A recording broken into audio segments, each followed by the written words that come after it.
जाय सुबुङा नोंखौ आंगो एबा असे साना बे सुबुङा नोंनि मोजांखौ मालाबाबो नायनो हाया।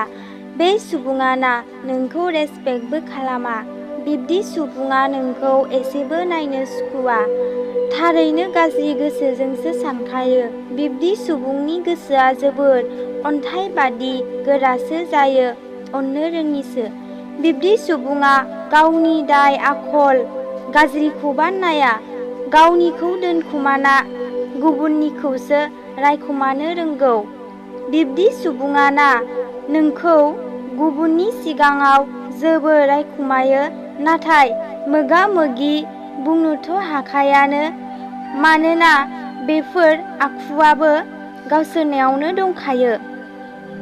बिब्दि सुबुङा गुबुन सासे सुबुंनि सिगाङाव नोंखौ लाजि फोनांनानै गादबनानै दोननो नाजायो। बिदि सुबुंनि बाथ्राखौ नों मालाबाबो केयार खालामनो नाङा।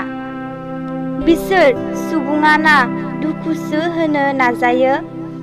बिदि सुबुंनिफ्राय अरायबो गोजानाव थानायानो मोजां।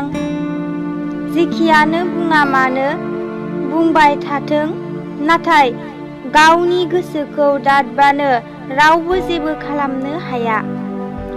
गाज्रि सुबुङा गाज्रियानोखा। गाज्रि सुबुंनि गोसोआ मालाबाबो मोजां जानो हाया। बेफोरखौ बयबो मिन्थिखायो जानांगौ। जाय सुबुङा नोंखौ आंगो सानो बेबायदि सुबुङा नोंनि मोजांल' सानो। बिदि सुबुङा ना नोंखौ जोबोर अनो, जोबोर रेसपेक्टबो खालामो। बिदि सुबुंनि साननाय हनायफोराबो जोबोर मोजांखा। नों जुदि दुखु खैफोदाव गोग्लैदोंब्ला बे सुबुङा नोंखौ रैखा खालामनो नाजागोन।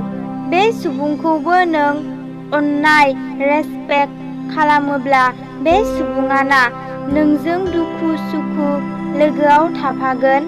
बे सुबुंखौबो अननो रोङोब्ला नोंनि गासै लाइफआनो हेपियाव थानो हागोन, सुखुयै थानो हागोन। थारैनो बिब्दि लाइफआव अनग्रा सुबुंखौ मोननो गोब्राब जायो।